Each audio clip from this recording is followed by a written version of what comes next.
All right, so this is a test to see how we do everything and make sure all of our technology is working for tomorrow night. So welcome to this test, and hopefully this goes really, really well.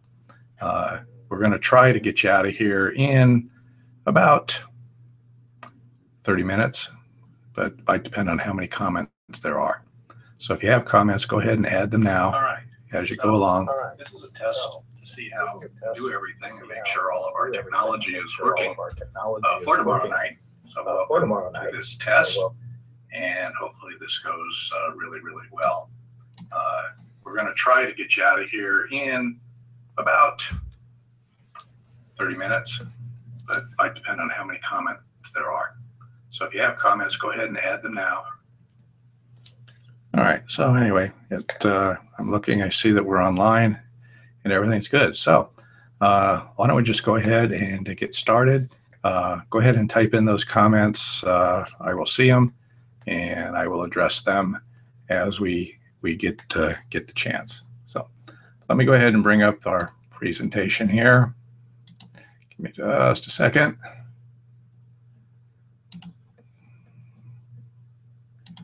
Share my screen with you. And so here we have our little presentation.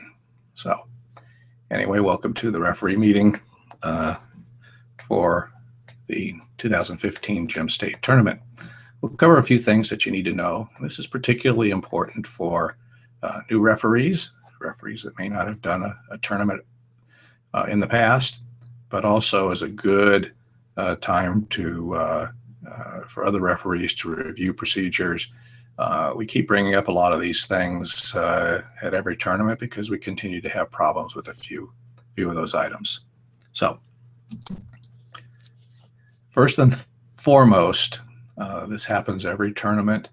I have referees come up to me in the referee tent and say, "Oh, I haven't read the rules. Do you have copies here that I can review before my game starts in 5 minutes?" No, that's not a good idea. I do have copies of the rules, of course, in the referee tent, but you really need to have read and review these rules prior to coming to Simplot.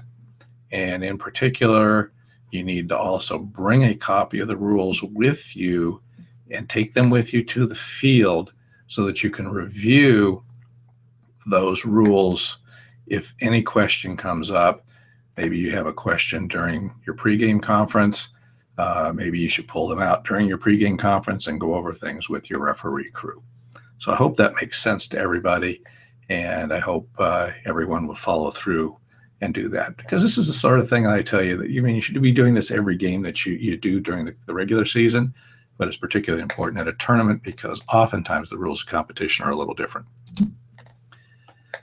The big thing that we always face in tournaments is variations in substitution rules, and Gem State is no different. And so just really quickly, I don't want to belabor this, but you have to apply these correct rules when it comes to substitutions. Of course, when a goal is scored, both teams can substitute. On goal kicks, both teams can substitute.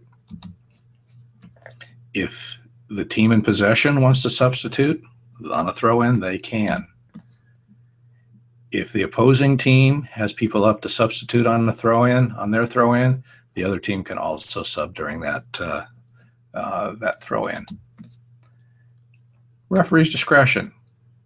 Event of an injury, for instance, obviously the injured player is going to come off. You're going to allow a substitution onto the field. Occasionally, we also see this where a yellow card is presented to a player and the coach really wants to get that player off the field. Maybe he or she's a little hot-headed. You want to prevent them from getting a second yellow because they're a little out of control. Yeah, use your discretion. Let the coach sub that player off and get somebody else on the field. So, and of course, at halftime. And should we go to, well, never mind. All right.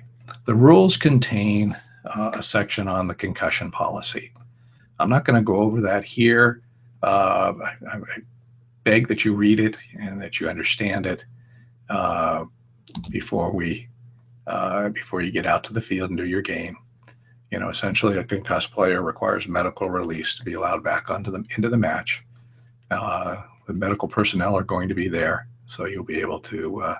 They'll usually handle it. And my experience is, once a player goes off to see the medical personnel, they're probably not coming back for that particular game. Okay. Check-in. This is always a big issue, so please pay attention to this. Check-in at the referee tent is 45 minutes before your first game of the day. That's not 30 minutes, 25 minutes, 5 minutes before game time. It's 45 minutes. I'm there even earlier than that. I'm ready to take your check-in, and you need to be there. Okay? There are lots of reasons for this. I'm not going to go into all those details. Just trust me. Be there 45 minutes before your game to check in. If you have more than one game, if you have back-to-back games, for instance, you check in for multiples. If you have a break, then you come back 30 minutes before your subsequent game and get yourself checked in at the tent. For those of you who are new to tournaments, I maintain a big chart. And that chart is my pay sheet. And if you haven't checked in 45 minutes beforehand, I mark the chart and you don't get paid. So please don't test me on this one. Yeah, you need to be there. Okay. And as we go along, if you have any questions about any of these things, go ahead and pop into the comments and put a comment in there. And as I see them, I will do my best to pull them up and deal with them. Okay. The layout at Simplot for tournaments, for those of you that have done tournaments in the past, is different this time. Normally, if you're looking here, and this at the top of your screen is north towards the mountains, we normally set the headquarters tent and referee tent up on the hill overlooking fields 5 and 6. Well, as you can see from this chart, this map, it's not that way this time. The referee tent is going to be down along with the headquarters tent, the vendors, everything down around field 10. And so please make sure you know where you're going, that you're not getting lost when you get out there. If you need a copy of this map, you can go to idahoyouthsoccer.org. That's idahoyouthsoccer.org. And under the tournament section and under the Gem State section, you can get the field map. idahoyouthsoccer.org is a place you should probably bookmark anyway. Just so you know, there's always information there. I give links, for instance, to the rules. It's on their website. So something to keep in mind. Pre-game conference. Pre-game conference, pretty important part of being a referee. But many of our referees that will be working at this tournament have probably never participated in a pre-game conference because we don't use assistant referees on most of our games. In this tournament, every game has a full crew. So you will have 2 assistant referees even if you're on a U10 game. So as a center referee and as a referee crew, you need to have a pre-game conference. And you might want to take down this address. It is a YouTube video put out by USSF. I'm going to try to play it here for you in a second. But please understand that that's where you will find it if we can't get this to work here. So let's give it a try, see what happens.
Okay, so I don't know if that worked or not. I suspect it didn't.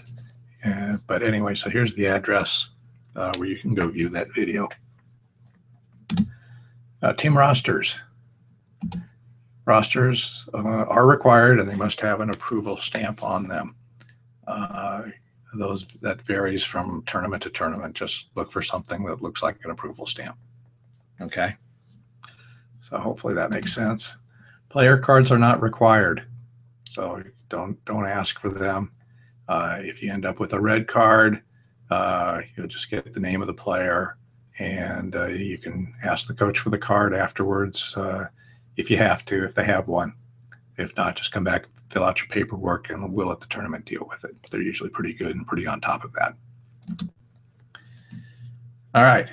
For those that are new to tournaments and those that have done tournaments, time to really sit up and pay some attention.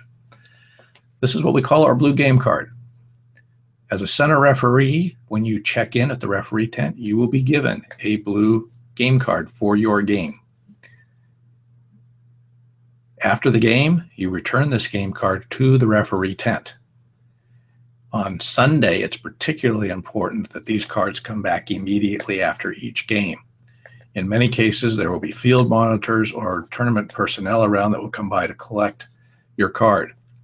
If you're doing back-to-back games, then you're going to, you may need to send one of your ARs with the card back to the referee tent. We have to have them back because those early morning Sunday games determine who plays later in the day. So please keep that in mind. On Saturday, if you're doing back-to-back games, you can hang on to them unless there's a monitor to collect them, and then bring them back after a couple of games. Don't do an 8 o'clock in the morning game and then come back at 3 in the afternoon and give me a game card, though. All right. Make arrangements to get those back. This is just the top half of the card. Each card will have a white label in the upper left-hand corner. When I give you the card, please double check that I have given you the card for the correct field and the correct time. Yes, I make mistakes. Things can get pretty wild in the referee tent when everybody's checking in. So please double check that. If I give you the wrong card, please let me know immediately and I will make the switch. So we don't want to really mess things up by you having the wrong card for your game. All right. The problem we run into at tournaments is that scores get turned in that are wrong. This can have pretty serious consequences. We're not going to go into the examples I've used in many presentations before. Let's just say that it can get very expensive if teams have to stay over when they weren't expecting to. So we try to make it easy for you, and here are the things you should do on your game card. These are here to benefit you, to make sure you get the correct score entered on this game card. First of all, enter in the color for the home and the away team. This is their primary color, whatever their jersey color is. We have you do this because if there's a question later on, often we don't remember who the names of the teams were. They all run together after a while, but we tend to remember colors. So enter those in the place provided. Again, that's check number one, and it assists to you. Up in the boxes, big boxes in the upper right-hand corner, enter the final score in big Arabic numbers. I don't want to see, Roman numerals, tick marks, or whatever. Enter the final score. Make sure you know which team is home and which team is away, that you don't get them reversed. All right? Slow down and take a little time to get this right. Spending 30 extra seconds on this can save you a lot of embarrassment later on. Double check with your crew to make sure you are entering it correctly. And finally, if you have a winner, on the white label, circle the name of the team that won the game. All right? This is a third check for you to make sure everything is correct. The funny thing is, I've been doing this for almost 10 years now, and we still have not had a tournament where we can do the entire tournament without somebody turning in an incorrect score. Take your time, get it right. All right? Okay, don't forget your sunscreen. Food, we will have fruit and bagels in the tent. I believe we will also have something like pizza at lunchtime in the referee tent. You will need to bring some kind of water bottle container because we will not have individual waters in the referee tent, but we will have the big jugs of water and Gatorade. But you'll have to have something to fill up. So bring a water bottle. Okay. And finally, don't forget to have fun. So that's pretty much the things I wanted to convey to you tonight. Please, if you have any quick comments now's the time to enter those in, and we will deal with those. If not, I don't see any at this time. We will just call it a night. If you think of something later, you can always send me an email or send me a text if you're not clear about something. Anyway, I look forward to seeing you all beginning Friday night and throughout the weekend, and I hope you all have a lot of fun. Thanks a lot.